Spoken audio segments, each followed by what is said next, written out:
¿Qué tal? Bienvenidos a La Dichosa Palabra, un programa donde ustedes nos preguntan y nosotros nos preguntamos entre nosotros ¿por qué nos preguntaron eso? Y nos dedicamos toda la semana a quemarnos las pestañas con sus preguntas. Mándennos sus emails, háblenos por teléfono. De allá de Estados Unidos también hemos tenido pocos emails, apúrense. Y voy a dejar ahora que mis compañeros expongan sus generales ante ustedes. Bueno, yo el primer general que tengo que exponer es que estoy muy contento de estar con ustedes esta noche, pero seguramente habrá algunos que no estén tan contentos como yo. Digo, esto de la melancolía es una cosa más o menos cíclica en los seres humanos. Y hoy traje un aforismo para los melancólicos, un aforismo de un escritor estadounidense que se llama Logan Pearsall Smith, que alguna vez dijo, dicen que vivir es la gran cosa, pero francamente yo prefiero leer. Soy Nicolás Alvarado, muy buenas noches. ¿Qué tal? ¿Cómo les va? Bueno, pues yo espero que se la hayan pasado bien estas fiestas patrias y recordando un viejo cuento árabe, decía una vez un niño a su padre cuando regresaba de la escuela, oye padre, estaba aprendiendo acerca de la naturaleza de los libros, padre, me gustaría que me compraras una enciclopedia para llevarme a la escuela. Y el padre le contestó, mira, mi hijo, definitivamente no. Tú te seguirás yendo en camión como todo el mundo. Bueno, es una confusión entre fuerza motriz y fuerza motivante. Soy Germán Ortega, ¿cómo les va? Es una anécdota previa al invento de los CD-ROMs, además. De todos es conocido los dominios matemáticos y físicos de Einstein. Lo que quizás no sepa todo el mundo es que además era un gran aficionado a la música y que tocaba el violín y el piano. Una vez decían que estaba ensayando con un grupo de amigos con los que solía él tocar y siempre se equivocaba al entrar en el segundo movimiento de una pieza de Haydn. A lo que uno de los músicos, uno de sus compañeros, le dijo, Albert, definitivamente tu problema es que no sabes contar. Nosotros no sabemos si les contaremos algo interesante o no, nosotros vamos a hacer nuestro mejor esfuerzo esta noche y bueno, esperamos que por lo menos pasen un rato agradable con nosotros. Buenas noches, yo soy Laura García. Bueno, yo soy Eduardo Casar y recuerdo la continuación de la anécdota que contaba Germán. Entonces, a la semana siguiente le manda a pedir a su papá pues 100 rupias para comprarse un teodolito. El papá, que bueno, un califa grande, le manda 500 y le dice que se compre un teodolote. Que para que sea a su altura, pues, ¿no? Bueno, tenemos aclaraciones que demuestran que ustedes están muy atentos y que han escuchado el programa. Luis Moctezuma dice que, por ejemplo, el chacmol no es tan guerrero porque estaba en el templo de los guerreros, pero lo colocaron ahí los arqueólogos. Una trampa, ¿no? Que fue una trampa, que chac significa rojo y mol significa garra. Bueno, también Eliseo Hernández dice que hay que complementar la definición del plotter que dio nuestro diccionario visual, ya que también se ocupa para imprimir carteles. Miguel Ángel Díaz dice que el verbo ser en náhuatl clásico es K-A, pero que en la huasteca se utiliza itzoc.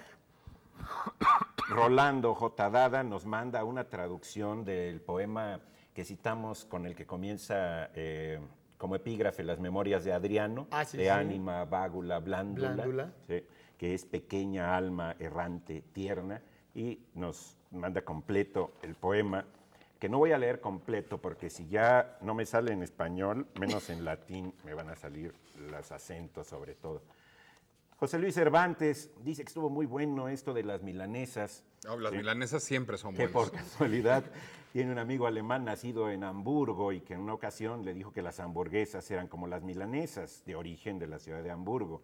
Él se molestó defendiendo su patria chica y dijo, no, las hamburguesas vienen de la palabra ham, jamón, y de un tipo que las inventó de apellido Burger. Que luego hizo Burger King, ¿no? Y luego era el Burger King. Mi pregunta es, ¿tiene razón o no? No, Y Eduardo por supuesto Portugal, que no. Eduardo Portugal, autor del libro de verbos náhuatl que regalamos la otra vez, Dice que, bueno, la palabra tepitón, que significaba templo chico, perdió luego la N por una deformación.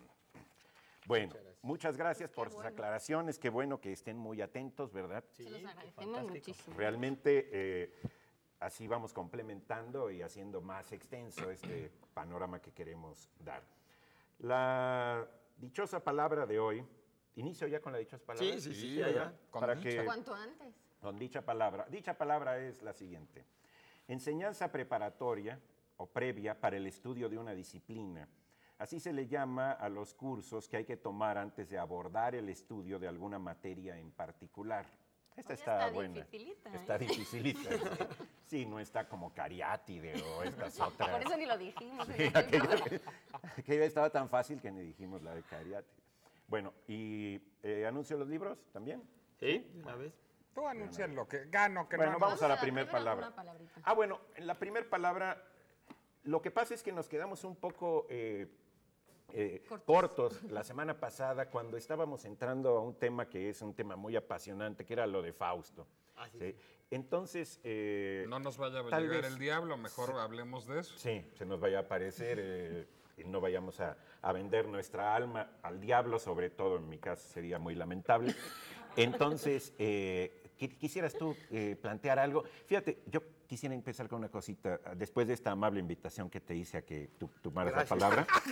No, es que me encontré un dato buenísimo, que en uno de los Faustos del siglo XVIII aparece cuando hacen de los Faustos populares, de los Faustos no los clásicos de Goethe y eso, aparece Huitzilopochtli como uno de los diablos. Sí, El diablo aparece un Huichilobos. diablo Huitzilopochtli, escrito muy raro, No me imagino. sí, a lo alemán. A sí. lo alemán, qué Sí, interesante. venía en Era el libro Huitzilopochtlen. Huitzilopochtli, seguro. Bueno, entonces, ¿qué ibas a plantear más sobre Bueno, don Fausto? qué interesante porque probablemente se deba a eso, a que uno de los más importantes grabadores, diríamos, que tomó muchas de las crónicas españolas en el siglo XVI, pero que no vino a México, justamente era alemán, ¿no? Y entonces este grabador hizo muchos grabados imaginarios de cómo era, digamos, el gran Teocalli, cómo eran los sacrificios humanos, y sacó escenas terribles, digamos, de cómo eran antropófagos nuestros ancestros y de cómo cocinaban, así le daban a los niños un pedacito de dedito y una pasta. Y probablemente de ahí vino esta idea y que en los grabados decía el demonio Huichilobos, ¿no? El que estaba hasta arriba del gran Teocalli. Probablemente de ahí venga la idea de que también era un Este alemán tiene una manera de ilustrar lo que es el choque de culturas muy genial, porque el gran Teocalli pone una escalera que sube así, es decir, 3 cuerpos de una pirámide, pero la escalera sube así y luego se da uno la vuelta completa y sube al otro, como proyectando la idea de una escalera de una torre medieval. Es decir, no se le ocurre que pueda haber unos escalonzotes tan anchos y luego menos anchos, que suban a lo piramidal, sino que tienen que dar toda la vuelta para ir subiendo como en espiral. Probablemente este grabador no sé, probablemente ahorita estoy pensando que a lo mejor no sea alemán, sino sea a lo mejor holandés, por ejemplo. Theodor de Vries, creo que se llama. Es un apellido Sí, holandés. es un apellido holandés. Ahorita por eso estaba pensando en los jamones holandeses, pero se generalizó. Bueno, pero volviendo a Fausto, Fausto es digamos, uno de los grandes arquetipos, estábamos hablando del ser humano, ¿no? Del ser humano, que es la persecución, la búsqueda, digamos, por superarse,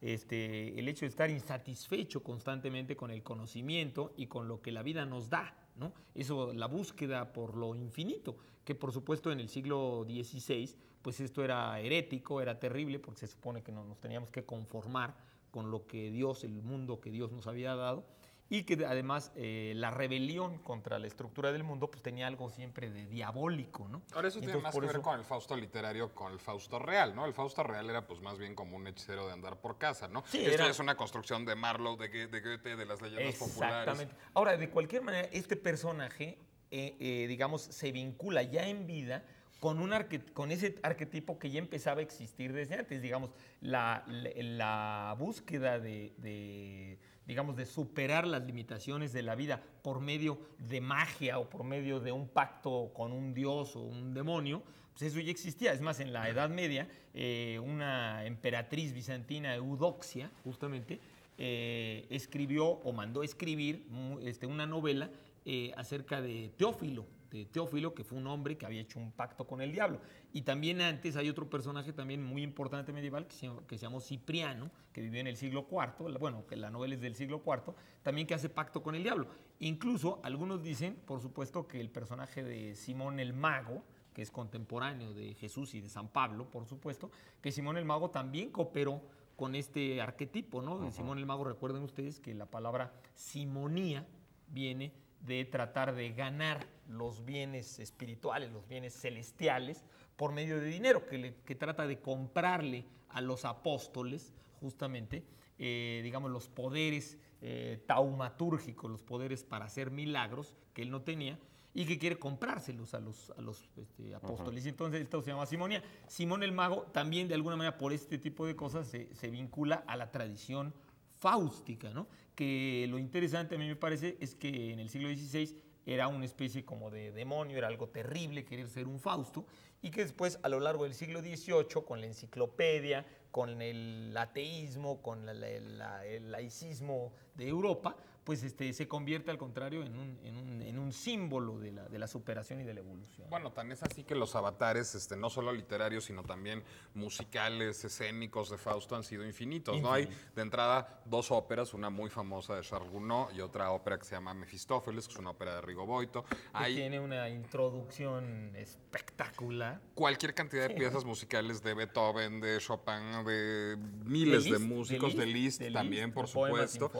Bueno, hay incluso un espectáculo multimedia recentísimo, La Fura del Faust, que se llama Fausto 3.0, si no me equivoco, y que es un Fausto ya como cyber. Hubo un musical de Broadway que se llama Damn Yankees, en donde Mefistófeles se le aparece a un aficionado de béisbol que quiere ser estrella de las grandes ligas. Es decir, tan es arquetípico el personaje de Fausto que a la fecha siguen contándose los avatares de Fausto en las distintas disciplinas artísticas, ¿no? Claro, yo les recomiendo de cualquier manera, pues para cerrar esto de Fausto, que lean el Fausto de Goethe, ¿no? Que tiene una estructura maravillosa. Ahora sí voy a la dichosa. Recuerden, es enseñanza preparatoria para el estudio de una disciplina. Así se le llama a los cursos que hay que tomar antes de abordar el estudio de alguna materia en particular.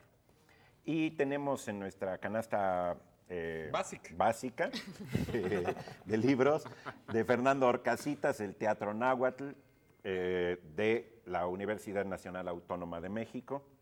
Tenemos también una novela, ya un clásico en realidad de nuestras letras, porque ya está en la colección popular, de Agustín Ramos, Al cielo por asalto.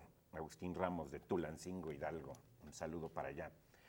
De Norma Basúa, Varo entre remedios caseros, que es muy buen título, del Instituto Politécnico Nacional. Lo que hace aquí Norma Basúa es ir inspirándose en distintas pinturas de Remedios Varo para crear poemas, usarlas como catapultas metafóricas. Que son tan sugerentes, claro. Y la revista El Huevo, 10 ejemplares y 10 suscripciones.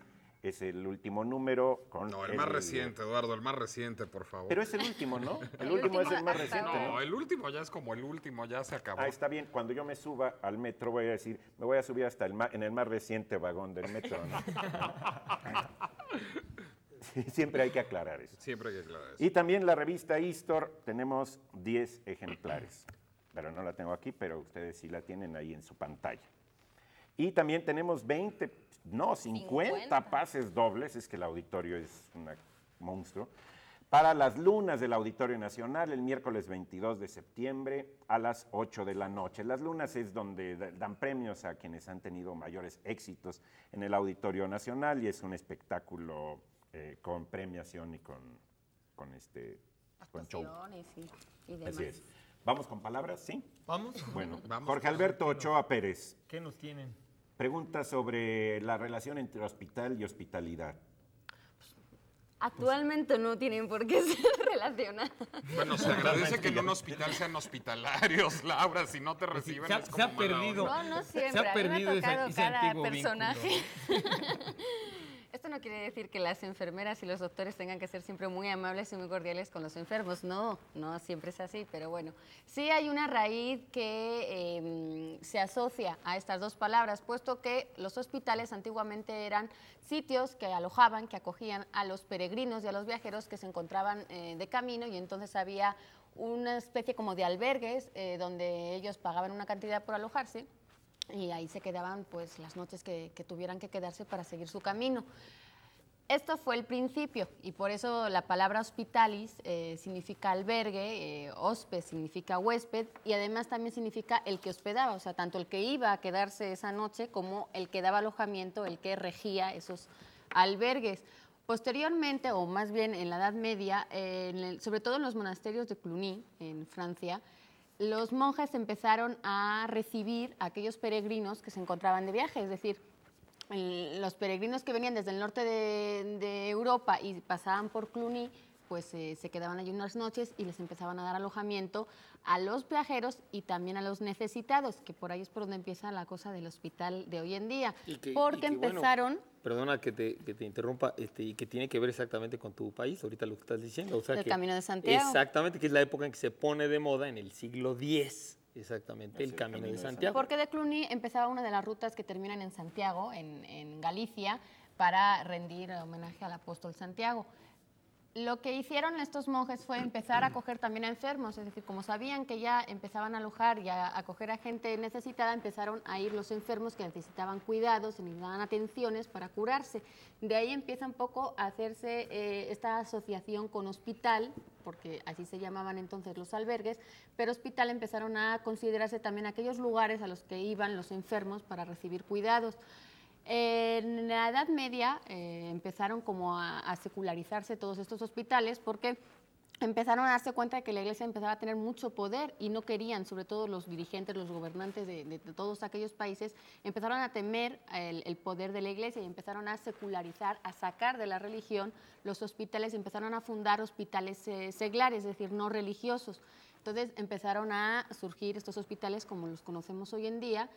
Y de hecho la palabra hospitalario con la que empezamos a hablar es muy curioso porque tiene estos dos significados hoy en día. La persona que es muy acogedora, que es muy amable con el que viene, con el que recibe, y también se refiere al adjetivo de hospital, es decir, si hablamos de un régimen hospitalario, pues se refiere al régimen de los hospitales. Y además, claro, si vemos también en el diccionario como aparecen hospital, hospitalidad, que es la cualidad de ser amable y servicial con tus invitados. Bueno, pero fíjate que yendo a lo de amable y servicial, ahorita respecto a la pregunta, se me hace interesante que la raíz última que está citando Laura, la raíz indoeuropea última, es gosti, que justamente quiere decir extraño.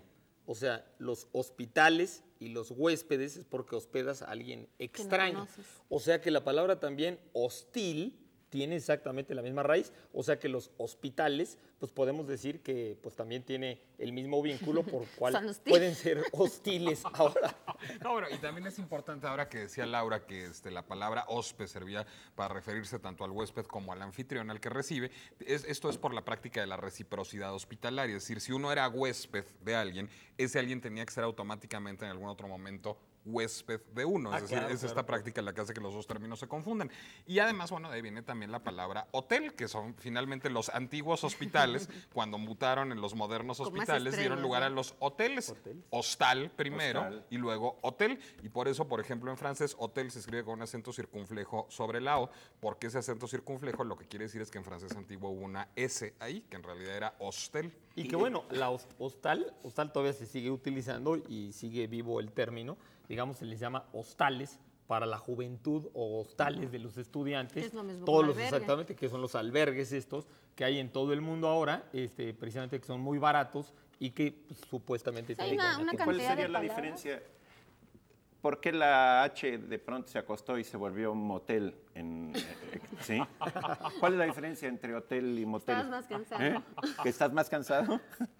Justo cuando se acuestan empieza la diferencia, Eduardo. Ah, ahora me lo explico. El motel viene porque está en... Móvil. Por el motor. Vamos a la pregunta, licenciado. Sí, ¿verdad?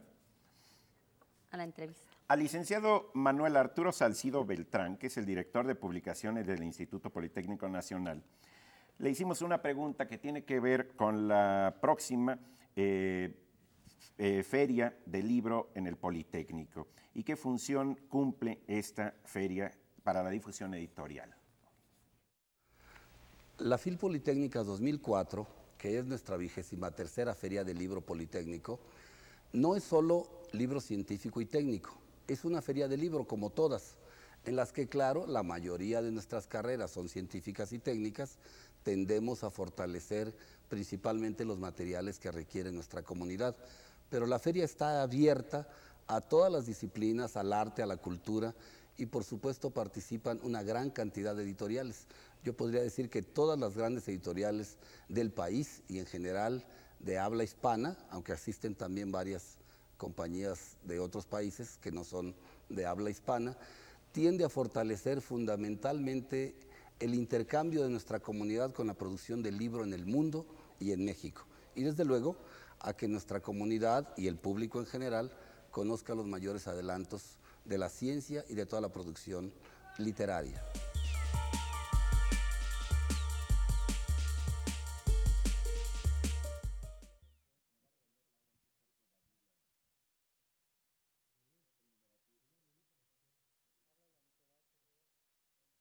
Sí, perfectamente. Bien.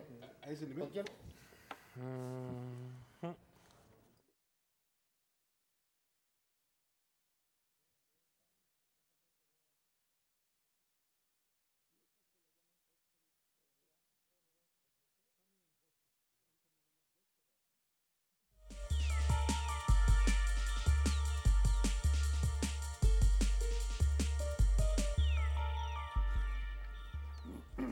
¿Qué tal? Aquí estamos de nuevo con ustedes.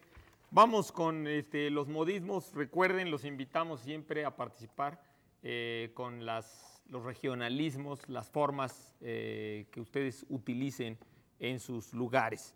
Débora Yanajara Parra de Sonora nos dice, aquí cuando se carga una persona en la espalda se dice llevar a papuche. Ay, A qué papuche. bonito. Llevar a papuche. Yo creo que depende de Depende al que de la llevas. persona. Te iba a decir, ¿y si llevas a tu mamá? Esa mamuche.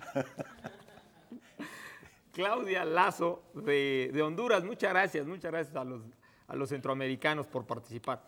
El otro día mencionaron un indiolecto mexicano relacionado con llevar en la espalda a alguien. En mi país se le dice andar a tuto. Y a los borrachos se les dice bolos, también aquí en México a veces. Y idiolecto, Sí. idiolecto, disculpen. Es que tú idiolecto. pensabas que venía de la Mencionaron India el un asunto. Idiolecto, claro, idiolecto es la palabra. Acá se les dice bolos, se les dice en Guatemala también, ¿no? Bolos, pero y también en- aquí en los Chiapas. En Chiapas se les dice bolos también. Pues la zona. Claro, los chapanecos son más centroamericanos. Bien, continuamos entonces con sus llamadas. A ver, nos dice Jesús Valdés que si podríamos explicar qué quiere decir fronesis. Fronesis. A ver, fronesis. Fronesis es un nombre para designar a la sabiduría. Es un nombre de sabiduría igual que tiene que ver con una cuestión como lo de paideia, ¿sí? Con los niños. Fronesis es la figura como alegórica de la sabiduría. La fronesis va en un carro donde lleva sus 7 artes liberales y lleva, bueno, en el timón la gramática, en el eje la dialéctica. Lo que dora todo el carro es la retórica y cada una de las ruedas son la aritmética, la geometría, la música y otra que se me acaba de ponchar ahorita en la memoria, ¿sí? pero iba muy bien en lo del carrito. Que iba en la llanta. Sí, es decir, es una figura alegórica de sabiduría. Ahora, fronesis, yo le digo fronesis, no sé cómo sea exactamente, porque así aparece como fronesis con el nombre de uno de los personajes de la novela Paradiso de Lezama Lima. bueno. Ahí son Foción, Semí, José Semí y Fronesis. Bueno, fronesis, yo no sé si venga en los diccionarios la palabra fronesis, pero fronesis tal cual una palabra griega, ¿no? O sea, una palabra griega y... No, pero es que se lo usa filosóficamente Pero hasta que- nuestros Sí, días, todavía. ¿no? Claro, que se usa, digamos, por como un término griego, tengo una pero duda, es como decir un nombre mayéutica, común. pues. mayéutica, ¿Es exacto. un nombre Episteme, común o hay que ponerlo siempre en mayúscula? Porque No. a mí me parece como... No, fronesis No, viene de fronesis. fren, de mente. Entonces tiene que ser con baja, no es un nombre propio. Bueno, la palabra también existe, por ejemplo, Frenología. frenofobia. Bueno, frenología, que era horrible. No, y frenofobia, que quiere decir cuando no quieres pensar. Así, fobia. a Sí, pensar. frenofobia, fobia a pensar. Y bueno, pues quería decir, ¿no? Como tú dices, la inteligencia, incluso la virtud, el valor, tenía todas esas, digamos, aristas, la fronesis. Ya me acordé de De la la otra ponchada. llanta. Ya trajiste el gato Ya y la traje el arreglaste. el gato. Era la música. La música. Tiene que ver con cuestiones de armonía y de medida. Ujú. Al menos Sí, las y cuatro. la fronesis sería pues como el buen uso de la inteligencia, ¿no? Claro, sí, sí. Sabiduría. O sea, un nivel. Exactamente, bien.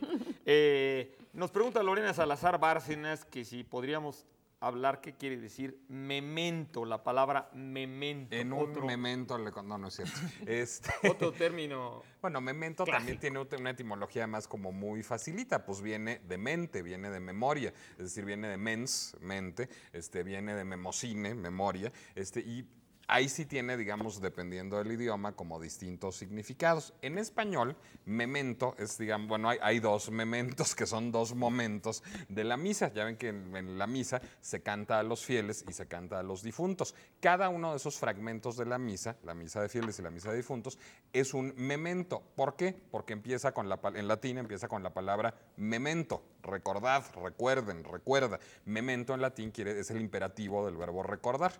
Ahora bien, en inglés un memento es otra cosa, es un souvenir, es un recuerdo, es algo, es un fetiche, digamos, que nos ayuda a acordarnos de otra persona. Por eso ustedes se acuerdan de esta película muy famosa de hace unos años que se llamó Amnesia en español y que se llamó Memento en inglés, que era de un tipo que era Guy Pearce, que se dedicaba a tomarle fotos a todas las cosas y a tatuarse información en la piel porque había perdido la memoria a corto plazo. Bueno, esas fotos y esos tatuajes eran sus mementos, pero en español no usamos esa acepción de mementos, sino lo ligamos fundamentalmente con estas dos partes de la misa. Ahora, mi buen Nicolás, el término latino también, sobre todo, por ejemplo, en la historia del arte y por los fragmentos de la misa, sobre todo la palabra sola, así en latín memento, si no estoy mal, sobre todo se refiere a la muerte, o sea, recuerda la muerte. Bueno, por eso se habla del memento mori. Exactamente. Cuando Entonces, uno ve completo, una calavera, eso es un memento mori, un recuerdo de la muerte. Y que en esas partes de la misa, de hecho, es una alusión al momento en el que a Adán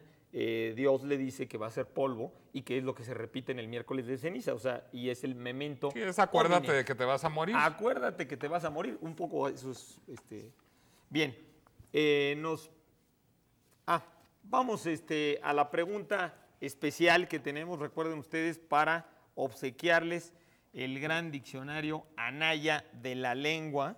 Está de la buenísima lengua. la pregunta especial de hoy. Y la pregunta, ahora sí, está difícil. Número de hijos que tuvo Nezahualcóyotl, el gran soberano de Texcoco, de acuerdo con el cronista Fernando de Alba Ixtlizóchitl. Y que fue antes de la aparición de la planificación familiar. Claro, antes de la planificación familiar. ¿Vamos a dar otra pista? Ustedes exageren. No solo los que tuvo Échenle, no solo échenle. los que tuvo con su esposa, sino con sus varias galanas. Claro.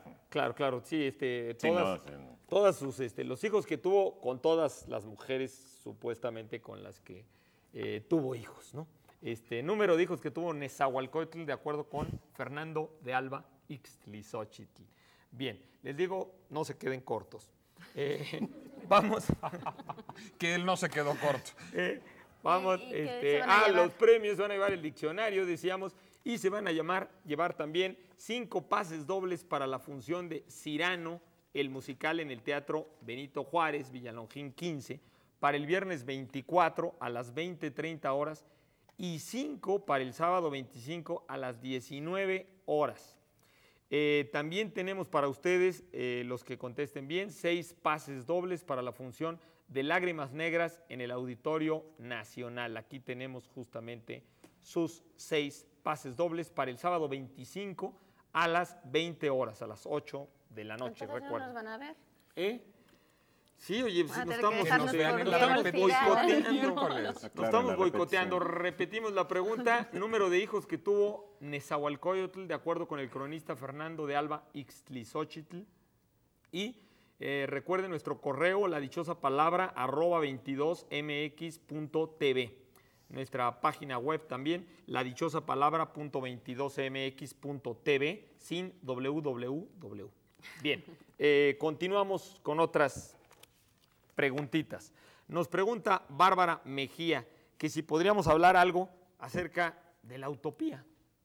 Pues como es utópico, Hombre, mucho. ¿cómo vamos a hablar? Utopía, hay que aclarar que actualmente se utiliza como algo, como una idea, un proyecto que es irrealizable, es decir, de antemano ya sabemos que va a ser inviable y por lo tanto es como utópico, que es su adjetivo, es decir, imposible. Pero bueno, ¿no? Es decir, tiene, Bueno, digamos, esta porque idea siempre tienen lo ideal. aspiracional de conseguir algo que va a ser bueno, que nos va a servir y que, bueno, que es un ideal, por así decirlo. El término viene de una novela que hizo Tomás Moro en el siglo XVI, que se llama Utopía, precisamente, y él utilizó esta palabra porque viene de en griego, que significa no, y topos, que significa lugar, es decir, no lugar, no existe, un lugar que no existe. ¿Y por qué no existe? Porque Tomás Moro lo que hizo, que fue un pensador inglés del siglo XVI, fue crear un ideal de sistema político al que llamó utopía y que era una isla. En esta isla él lo que hizo fue como proyectar todas las cosas buenas que tendría que tener una sociedad ideal, buena, igualitaria, justa, en fin, todo lo que es utópico hoy por hoy, porque hasta la fecha deseable, no se ha podido aplicar todo esto que pronunciaba Tomás Moro y que de alguna manera no ha sido posible hasta la fecha. De hecho, Tomás Moro es una influencia importante en el pensamiento marxista, es decir, la utopía que presenta Tomás Moro pues, es un antecedente directo del comunismo. Lo que pasa es que luego, como puede verse en la historia, pues ya no les salió tan bien y quedó un poco utópica la cosa. Lo que pasa es que Tomás Moro también pronunciaba algunas cosas que sonaban muy bonitas, porque pues, estoy en contra de la pobreza, estoy en contra de la desigualdad social, es decir, que haya clases, que la aristocracia y el clero tengan tanto poder y luego esté una clase obrera que tenga que trabajar muchísimo y a costa de nada, porque van a seguir siempre igual. Entonces, eso siempre ha sido algo que creo que en todas las sociedades se ha querido mantener, es decir, la crítica social y política que en ese momento Tomás Moro centró en Inglaterra, que era un poco la sociedad y la realidad que él vivía, pero también había cosas un poco contradictorias. Por ejemplo, yo en la que no creo que no acertó fue un poco en el sistema, en el régimen exterior, en la política exterior. Como isla tendría un problema para defenderse con los demás. Entonces él lo que predicaba era más bien una guerra preventiva. O sea, daba por hecho que había que defenderse antes de ser atacados. Y también esta guerra la defendía un poco por la cuestión demográfica. Si en la isla había mucha gente y habría más gente, en algún momento habría que salir a fundar colonias para poder un poco dar solución a este aumento demográfico y por lo tanto habría que ir a colonizar o habría que ir a conquistar o habría que ir a fundar esas colonias para poder dar pie a que toda esa gente pudiera vivir en una sociedad justa en la que todos trabajaran para todos, en la que todos tuvieran de alguna manera sus bienes y sus necesidades cubiertas, al menos las básicas. Pero pues no se dio, sí, es decir, no se aplicó, no se pudo dar en ninguna sociedad. Sí tenía un poco de comunismo en algunos aspectos de lo que defendía Tomás Moro, pero pues hasta la fecha... Vasco de Quiroga aquí trató, por supuesto, de aplicar muchas de las ideas de Tomás Moro. Y yo creo que todos los pensadores utópicos, no sé si estarán de acuerdo conmigo, incluso los de ciencia ficción, que hay unas utopías fantásticas que los norteamericanos le llaman distopías. Pero es que las distopías son las utopías feas, ¿no? Las pero utopías lo malas. Lo que pasa es que toda utopía pretende llegar a una sociedad fuera del tiempo, o sea, una sociedad perfecta fuera del tiempo, y toda sociedad que se detenga pues ya de por sí es indeseable, ¿no? Así es. Indeseable. Bueno, esa es la gran lección de George Orwell en 1984, que además está bastante inspirada en una presunta utopía de Skinner, que era Walden 2, esta sociedad en donde a partir del conductismo, digamos, todos íbamos a ser reeducados conductualmente para tener una sociedad que funcionara de manera perfecta. Muchas de las distopías, Un Mundo Feliz de Aldous Huxley o 1984 de George Orwell, bueno, lo que parodian es ese afán utópico que, como bien dice Germán, es completamente no solo irrealizable, sino indeseable, ¿no? Habría que marcar el carácter creativo, generativo de la utopía. La utopía es una de las formas que crea un impulso de transformación. Exacto, al inventar esto, aunque no vaya a salir así como ha sido inventado, se desata una capacidad imaginativa y entonces es un estímulo para la acción y para la transformación social en las medidas en las que ya es plausible hacer esas transformaciones, ¿no? Ernest Bloch, un pensador alemán, habla de este carácter positivo de la utopía, es decir, no solamente es, está fantaseando, como sino que de alguna fantasear manera, sirve. aunque sea imposible, sí hay que aspirar a esa utopía, ¿no? Sí, Porque en la siempre. medida de lo posible, asomarse, acercarse a poder conseguir Tenemos Pero- todas nuestras utopías individuales. Pero qué bueno que sea imposible, como dice Germán, porque también se acercan mucho a los estados totalitarios las utopías a veces, ¿no? Claro, bueno, nos teníamos que ir un corte y ahora volvemos con ustedes. Gracias.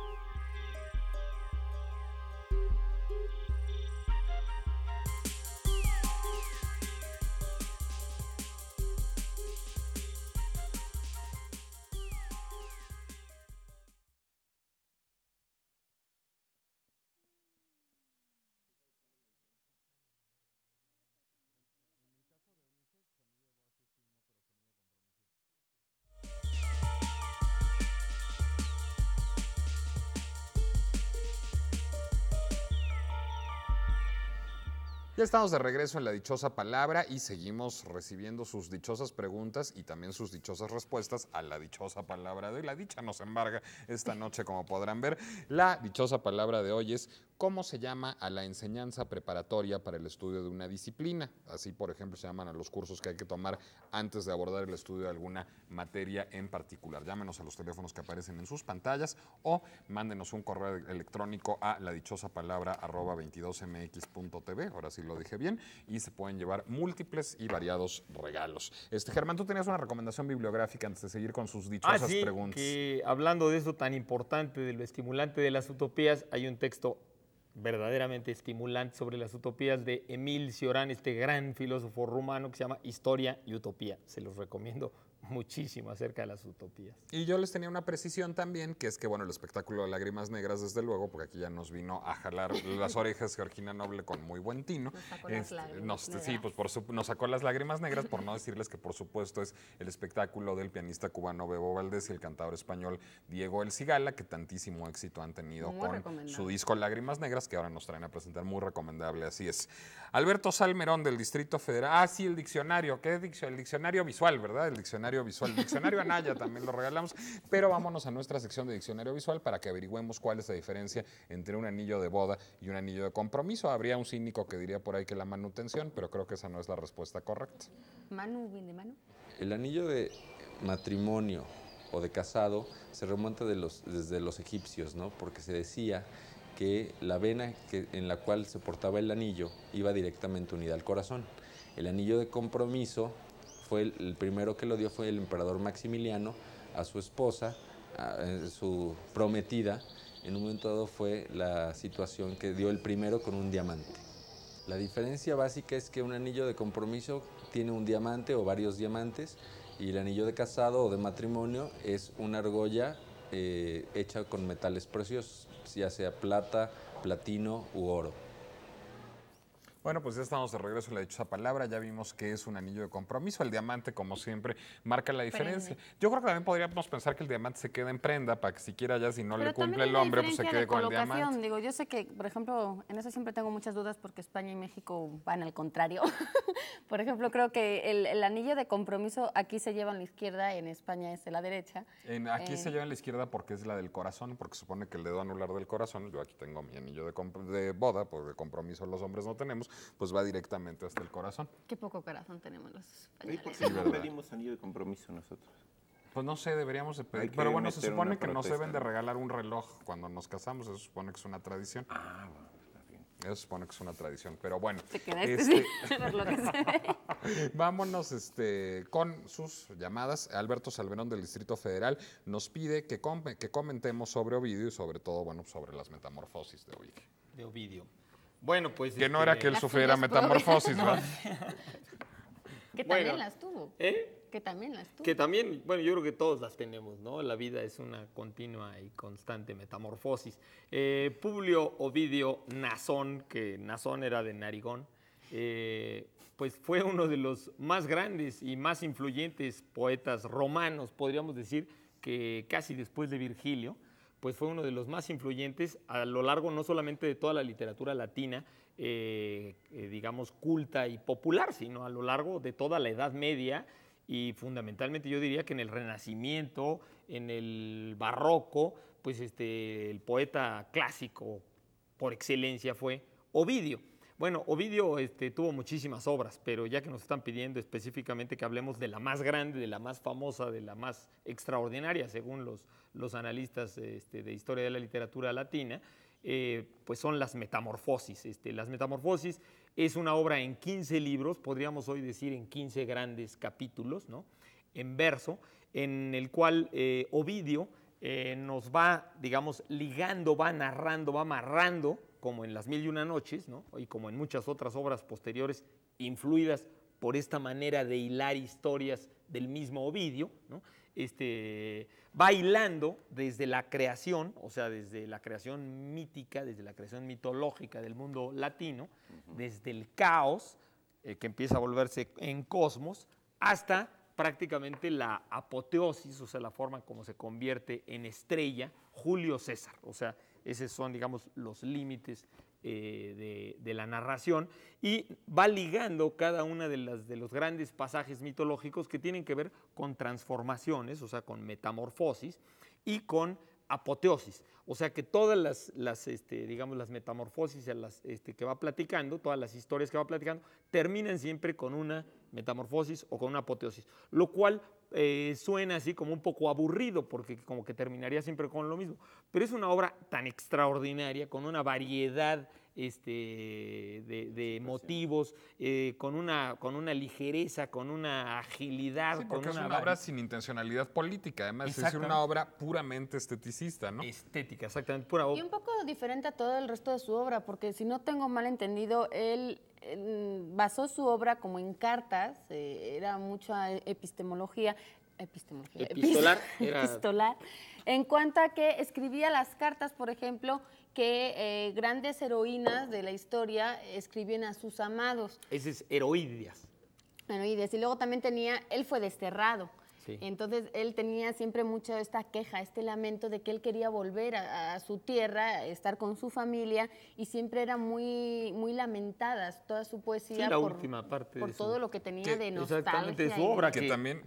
Sí, que bueno, no, que exactamente a Ovidio, pues como uno de los más grandes poetas, que tiene una facilidad de lenguaje, digamos, un manejo, digamos, una gran habilidad, dicen los latinistas. Bueno, y él mismo decía, yo hablo y me sale en verso, es decir, él se confesaba como víctima de un accidente genial, ¿no? Exactamente, que era realmente, dicen muchos de sus amigos, algo así como el personaje de Cyrano de Bergerac de la obra de Rostand, de que prácticamente podía improvisar los versos, ¿no? La gran agilidad que una tenía. cuestión, tal vez una de las mejores traducciones de Rubén Bonifaz Nuño es la traducción de la Metamorfosis. Él ha hecho muchas traducciones, pero la de la Metamorfosis, que además tiene un prólogo verdaderamente, parece hecho por un epicúreo, muy espectacular, es una traducción que conserva el verso, la medida del verso, está en 2 tomos en la biblioteca Grecorum Romanorum de la UNAM. Scriptorum de la UNAM. Sí. Y que tiene la parte, siempre recuerden ustedes esta gran colección de la UNAM, que son baratísimos los libros, se los recomendamos muchísimo. Siempre tienen del lado izquierdo toda la versión en la lengua original, o sea, en la lengua latina. Aunque uno no sepa latín, de alguna manera el tener estas ediciones bilingües, aunque uno no sea dueño de la lengua, tiene la posibilidad entonces de nombrarla y de oír precisamente el sonido, de oír la sonoridad de los versos. Yo pensaba que decir que tiene uno la posibilidad de presumirle a las amistades que uno entiende También, latín. si buena decirles la memoria. leí de este lado, ¿no? Exacto. Bueno, y nada más una acotación final sobre Ovidio. ¿Por qué lo desterraron? Es uno de los grandes misterios de la historia. La única respuesta que él dio a esa pregunta fue Carmen et error, es decir, que había sido desterrado por un poema y un error. Y se supone que el poema es El arte de amar, que es un poema, digamos, que generó controversia en aquella época por su carácter libidinal. y que el error había sido que él había presenciado algo terrible en la corte de Augusto, que es probablemente una orgía de Augusto con su nieta, ¿no? Esa es como la hipótesis más socorrida. Más socorrida. Sí, pero que le Recuerden, culparon de su falta de moralidad. claro, recuerden que en estamos sus poemas. ubicados, ahorita estamos hablando de Ovidio, nació en los años 40 antes de nuestra era y murió en el año 17, o sea, exactamente es un autor que vivió a caballo, digamos, del siglo I y del siglo I. Entonces, precisamente estamos ubicados en la época justamente de Jesús y como decía Laurita, pues lo expulsaron, les recomendamos muchísimo El arte de amar también, Al-Farmani. que es muy simpático para los adolescentes. Les recuerdo la dichosa palabra, que es cómo se llama a la enseñanza preparatoria para el estudio de una disciplina o al curso que hay que tomar antes de abordar el estudio de una materia en particular. Y quienes respondan correctamente, bueno, pues tendrán prioridad para llevarse múltiples regalos y añado algunos a nuestra canasta cada vez más básica, como bien apuntábamos hace rato. De Tomás Di Vela, Desde el sótano, Antípodas de la Academia, un libro que es Premio Estatal de Literatura del Estado de Baja California, que nos viene por una cortesía del Instituto de Cultura de Baja California y del gobierno de ese estado. De Georg Brandes, un amigo personal de Nietzsche, que fue quizás uno de los primeros en reflexionar sobre las reflexiones de Nietzsche, viene este ensayo que se llama Nietzsche, un ensayo sobre el radicalismo aristocrático, y uno de los, bueno, pues muy bien realizados rescates de textos seminales que hace la flamante edición Sexto Piso. De Isolda P. Kahlo, ese apellido les ha de sonar conocido y es porque es sobrina de Frida Kahlo, nos viene Frida íntima, que bueno, pues es una memoria de Isolda P. Kahlo a la luz de su tía. Si bien andan de talante amoroso, es por una cortesía de ediciones Dipón y de ediciones Gato Azul. De ediciones de escritura nos llega Melíferas Bocas, una antología del beso en la poesía iberoamericana. Si andan en vena de ligue, bueno, pues se lo pueden regalar a la Interfecta. O mejor aprenderse los versos, ¿no? O mejor aprenderse los versos. No, pero ya es así como descarado, ¿no? O sea, llegas con alguien, le regalas este libro y ya, si no entiendes que de plano no quiere contigo.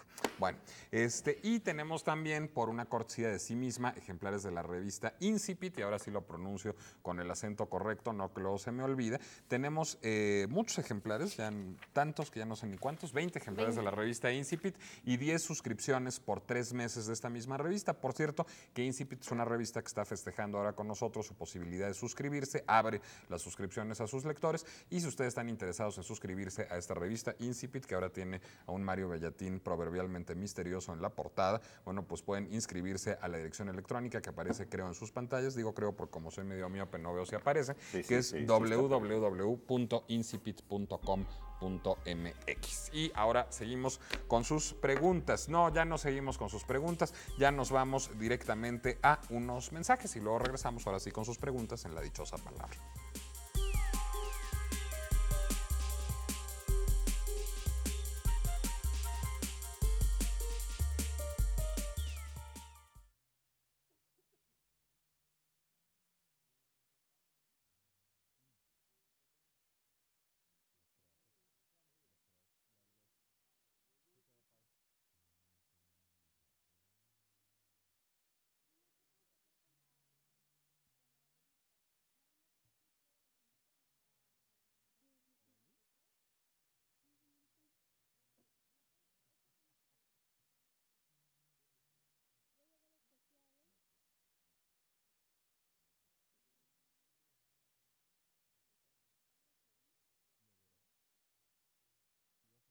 Tengo una buena coartada para comprar revistas. ¿Cuál?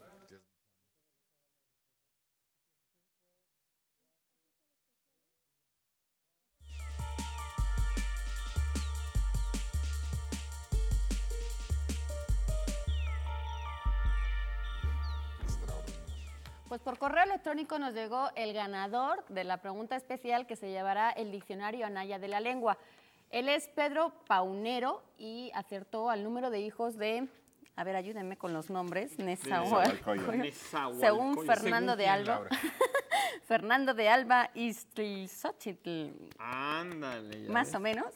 Y pues si ustedes decían que éramos exagerados, no, 119 eran los hijos que tuvo, nada más 2 dentro de su matrimonio, los otros 117 fueron con sus concubinas, pero el total de hijos que trajo a este mundo fueron 119. Así que Pedro Paunero, enhorabuena, te llevaste el diccionario gracias a los demás que participaron. Y mientras vamos a seguir con más palabras, por ejemplo, esta que nos escribió también por correo Oscar, no sabemos tu apellido, pero nos pregunta de dónde viene la expresión tener en ascuas. Bueno, viene de Dejemos la de angustia, estar en sobre ascuas. todo. Bueno, es que para eso habría que empezar por entender qué es un ascua. Bueno, ascua es un sinónimo de brasa, es decir, es algo que arde sin llama. Un carbón ardiente, que ya ven que no tiene llama, bueno, pues eso es una brasa o un ascua. Entonces, imagínense, si ustedes tienen en ascuas a alguien, pues es que lo tienen como sobre carbón ardiente. Entonces, visiblemente, pues va a estar angustiado, desazonado, inquieto, porque está en ascuas, que está como si estuviera uno sobre carbón ardiente. ¿No? Como si estuviera muy prendido. Bueno, eso podría ser otra acepción. Sí, bueno, sí, prendido. Hay que hacer la distinción entre brasa y ascua, ¿no? Como que no es lo mismo la brasa, que creo que todavía está candente y rojita. Pero el ascua también quema, ¿no? Pero según yo, una de las dos está más apagada. ¿De veras? Sí. Yo no sé si serán... Pues igual son las brasas las que A quedan lo mejor, después si solo estás un poco angustiado, puedes decir, me tienen en ascuas. Y si estás en muy brasas. angustiado, dices, me tienes en brasas. Sí. Pues habría que verlo. Eso puede ser Está malintencionado. Ascuadito, un poquito ascuadito. Para no seguir en ascuas, vamos a responder a esta pregunta de María Rosa Paredes, residente del Distrito Federal, que pregunta que se dice fortísimo, con S, querida María, o fuertísimo. Y sí, Bueno, la diferencia, o sea, que ¿cuál es la correcta? Según el diccionario, el superlativo de fuerte sería fortísimo, que es una cuestión que se apega más a la etimología original de fuerte, que viene de forte. ¿Sí? Aunque lo que pasa es que el uso ha hecho que se diga fuertísimo. Ahora, Va a acabar Cuestión coloquial. ganando el uso. Yo espero Sí. que no. Y bueno, es un presagio nada más, ¿sí? Un No, lo que pronóstico pasa no es que deportivo. la norma dice que los diptongos en UE y en IE, porque también eso pasa, por ejemplo, con caliente, que acá en México sobre todo se dice calientito, por ejemplo. En la norma dice que eso no es correcto porque habría que tomar esa UE y esa IE como E y como O, es decir, al porque decir se cambia la nuevo, tú acentuación, dices pierde ese novísimo. acento y lo tiene ahora en el ísimo. Pero entonces, Se ¿cómo toma dirías? la- ¿Calentito? Calentito. En España ¿Calentito? se dice calentito y en Argentina se juro. dice calentito. No, pero además, bueno, como digo, yo no sé, yo digo Pues no está tan recentísimo. calientito. Yo ahí sí observo ¿El la regla, asunto? por ejemplo, recentísimo y no recientísimo, o novísimo y no nuevísimo. Pero a estas alturas... Novísimo sí me suena más, pero calientito sí me gusta más calientito. Es que es como lo de brasa Lo y ves como ascua. más suave. A mí me Calientito, gusta más calientísimo. calientito y calentito es como brasa y Y ascua. luego Uno hay es más otro apagado caso. que otro. Verás, si te digo por qué se toma del latín culto, en ese caso fue porque se toma la raíz latina. Por ejemplo, decimos amabilísimo y no amablísimo, porque lo tomamos más bien de la palabra amabile, que es como el latinismo en este caso, entonces por eso se dice amabilísimo, Sí. o se dice notabilísimo. Sí, la respuesta es que efectivamente se dice fortísimo. Sí. Como si Aunque estuviera fuera- escribiendo una música, como si Aunque- estuviera escribiendo música, Forte. se pone forte y fortísimo. Pero pues ¿no? una cosa es En la regla y otra italiano. cosa No, es el pero uso. también yo digo fortísimo porque a mí me gusta decir fortísimo y me gusta decir fortísimo, pero fuertísimo no es forzosamente incorrecto. De hecho, si bien la Real Academia no lo acepta, sí, por ejemplo, el diccionario del uso del español de María Moliner sí lo acepta. Es decir, no es realmente incorrecto decir fuertísimo. Es medio feo, pero no es incorrecto. La dichosa palabra es la que toca decir ahora, era propedéutica. Estábamos buscando la enseñanza preparatoria para el estudio de una disciplina y así también se le llaman los cursos que hay que tomar antes de abordar el estudio de alguna materia en particular. Propedéutica era la palabra que estábamos buscando esta noche, así que esperemos que hayan pues contestado por Acertado teléfono o por correo a esta dichosa palabra que teníamos esta noche. Tenemos otra... Ya no nos queda más tiempo, señores. No, ya se nos se fue nos hoy fue volando. Pero sí volando. queríamos Se nos invitarles fue antes fuertísimo. a dos eventos. Uno, la presentación del número 93 de la revista Blanco Móvil, que está dedicada a la ciencia ficción mexicana. Acá la tenemos. Es que es móvil, por eso. Con lecturas de textos de Juan Carlos Colombo y de Francesca Guillem, el miércoles 22 de septiembre a las 7:30 en el Aula Magna del Centro Nacional de las Artes, que está en Río Churubusco y Tlalpan, en la colonia Churubusco. Ahí se presentará el número 93 de la revista Blanco Móvil. Y también les queremos invitar, si llego, a la 23ª Feria del Libro del Instituto Politécnico Nacional, que se llevará a cabo del 20 de septiembre al 1 de octubre en el Centro Cultural Jaime Torres Bodet en Zacatenco. Así que si tienen la oportunidad de acercarse, creo que son dos eventos que merecerán la pena. También no queremos irnos sin despedirnos de nuestro público que hoy nos acompañó esta noche y que esperemos que hayan estado bien a gusto. Si pongan cara de que se divirtieron.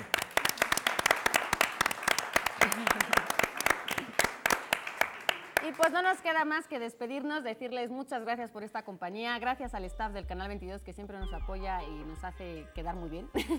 Y muchas gracias a todos ustedes que estuvieron hoy con nosotros. Gracias Nicolás, gracias Germán, gracias Eduardo. Laura. Nos vemos aquí el sábado que viene en La Dichosa Palabra. Adiós. Adiós, que estén muy bien.